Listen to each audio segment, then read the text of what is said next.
Hi, this is Todd from MarineMax in Panama City Beach. I've been asked to talk to you today about this Grady-White 180 Fisherman. Well, they asked me to do this video for a very good reason. I own one.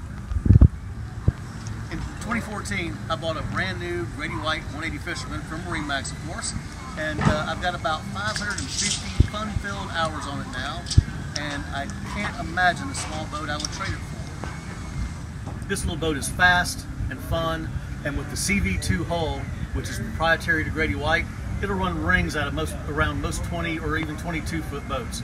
Safer, drier, land softer, more comfortable. It is the most fantastic 18-foot boat on the market.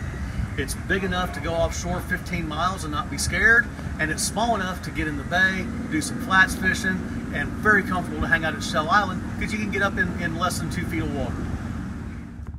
Come on down to MarineMax in Panama City Beach. Check out this 2019 Grady-White 180 Fisherman.